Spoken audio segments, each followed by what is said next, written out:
yung paanakan dito. Andres, oh.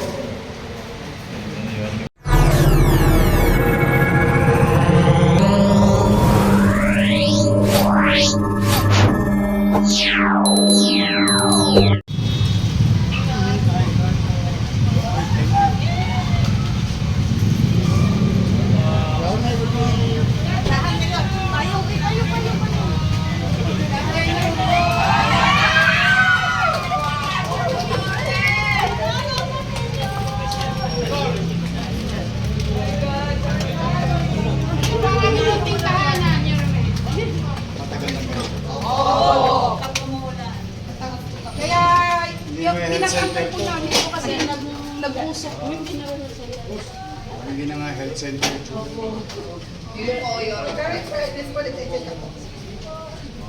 Pinilipat po muna. Papaayos ko na yung health center.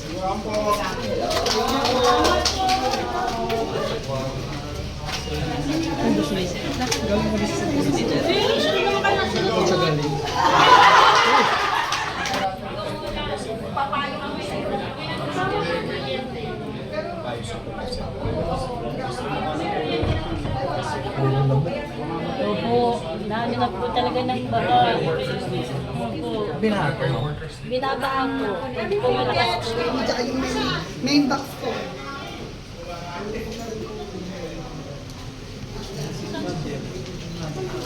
Ma'am, tanong ko lang po, bakit po naging ganito po etong ano? Matagal na po yun. Yung dating administrasyon po ba, napuntahan na po ito dati ni Mayora, nakita po itong sitwasyon po. Hindi po pinuntahan ni Mayor Hani Lacuna dati po. Napunta po din, nagbisita rin po siya natin. Pero ano pong may mensahe po ba kayo kay Mayor Sco regarding po dito? Sana po mapagawa niya po. Para marami po kami Sana may balik pa rin kami dito. Gusto ko namin dito pa rin kami. And knowing Yorme naman po at pagagandahin din po ito. Sa hiling po namin sana dito pa rin kami sa area na to. Kasi wala na yung mga May second floor to, no? Hanggang third floor pala to. Ayan si Sir Cesar Chavez. Pero ngayon po, saan po kayo? Saan po kayo ngayon? Nag-ano po? Dito pa rin po. Ah, dito pa rin po. samantala lang, ma'am. Ayun dun kayo. Sa Biata Health Center po pala sila.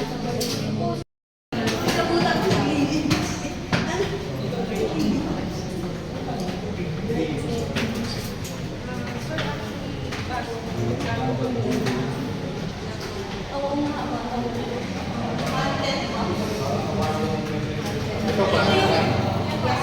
Kaya meron kayo. Ayun, ito yung paanakan dito. Andres, oh. Diego, dyan nila galing. Wow. Makikita niyo po ito.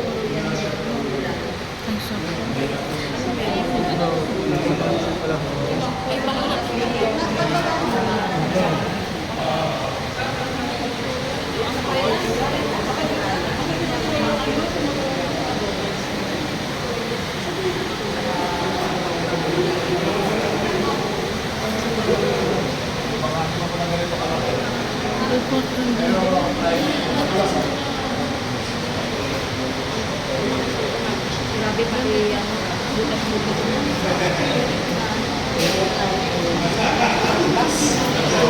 Ay, nakikita niyo po yung water test. Yeah. Bakas, makikita nila kayo.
sa labas natin ng lahat.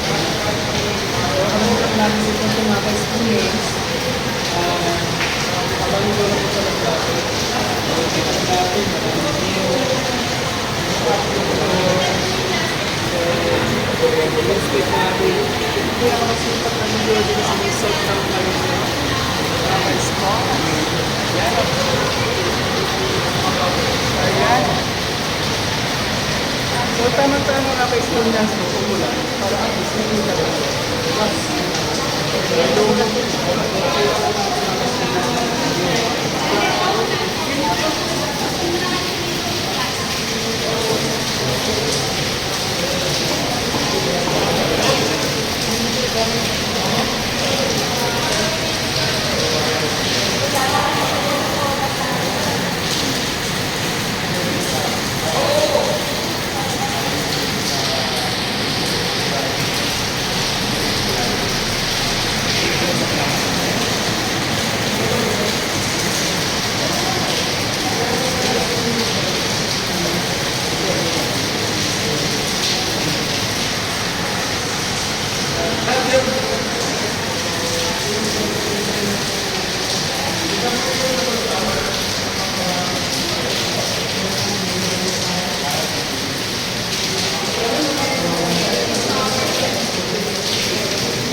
Ayan, sabi niya.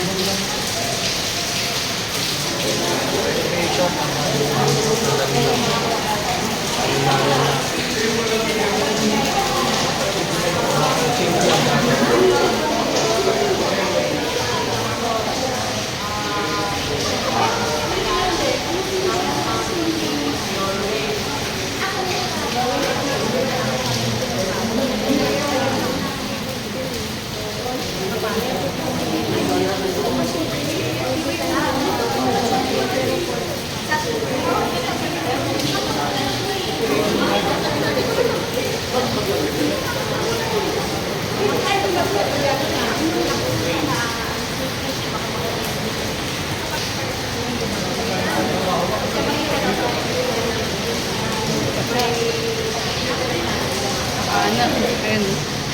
Ayan.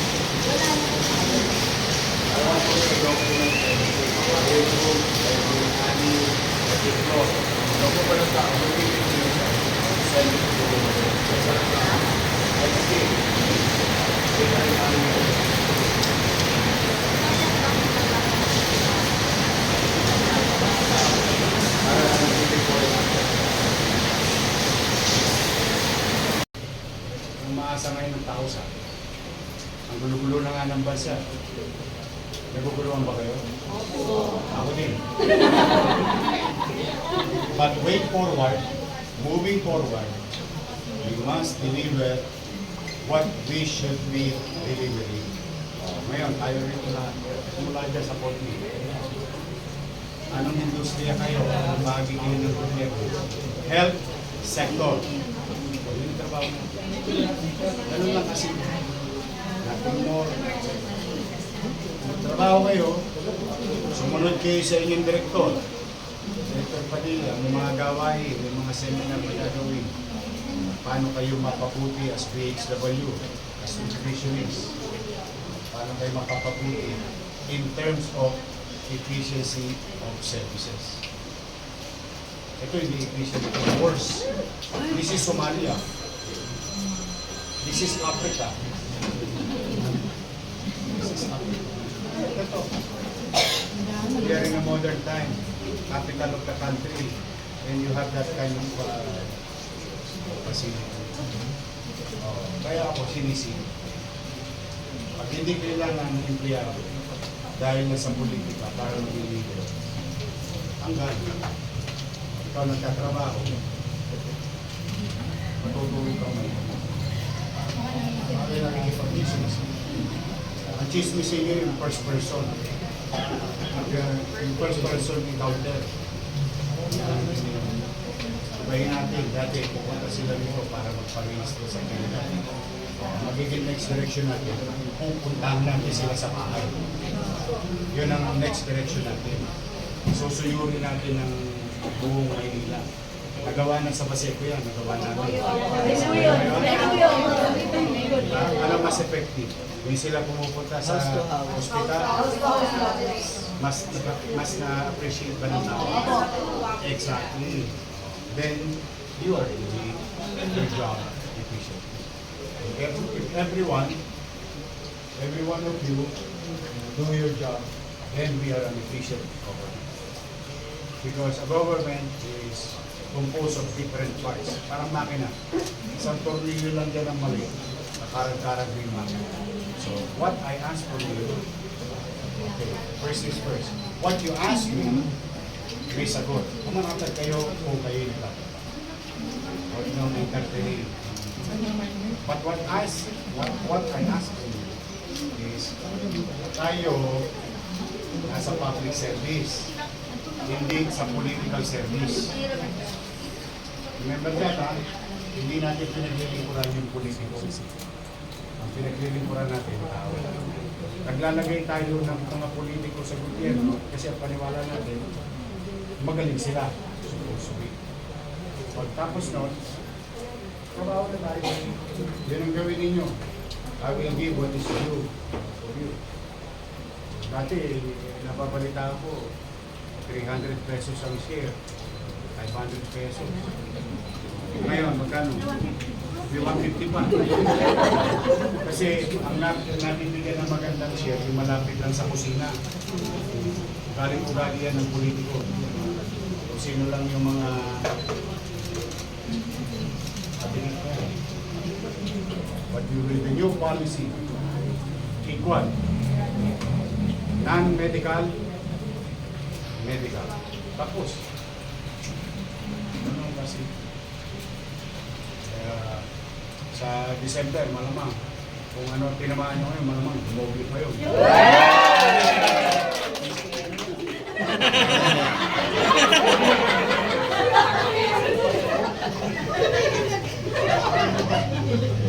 Ngayon, hinihingi ko lang sa inyo, may adjustment sa buhay nyo. Medyo malayo, medyo importante, may trabaho. Pagdating ng racing, may chicha. Tama ba? May trabaho bang madali? Mag-contractor ka, pwede.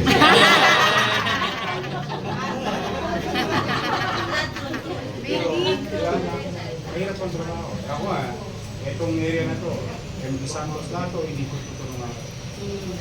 Dito ako nagpapasukan. Nakasambang nga po kayo sa dati. Meron tayong tambakan sa Divisoria Mall. Sa Yellow Mall. Ngayon sasabi ko, pasawa lang ko ba nyo? Trabaho lang kayo sa kanya-kanyang field. And I will not allow even a single day for you to have this kind of facility. You cannot work better with this. And in fact, yung mga may sakit, baka lalo pa magkasakit. Nauntog sa bintana, namatay sa tetanus. Puro kalawang na. Sige, I know, ako magulas. Sige, mag-iingat kayo. Time to adjust, we adjust. Time to rebuild, we rebuild. We will innovate. We will not stop to be efficient. Kaya magalala, totoo wala tayong pera. Totoo yan, wala nang politika. Pero iraraos ko. Pilitin ko, sa totoo lang, hindi na ako mapagkakatulog araw-araw. Pero, yawa niyo. Right? Yan kaya. Ayun lahat. Halika rito, Direktora. Two sides. Yung may lahat. Dito muna sila. Tapos kayo. Magkasya. Malapit sa ito. Sa ito. Halika lahat. May dakutan ka.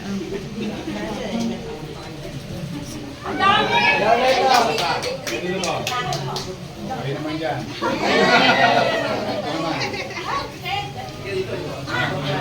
1,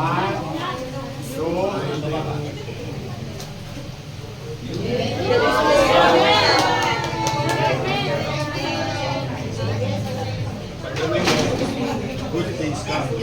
Those. God bless you, Ate.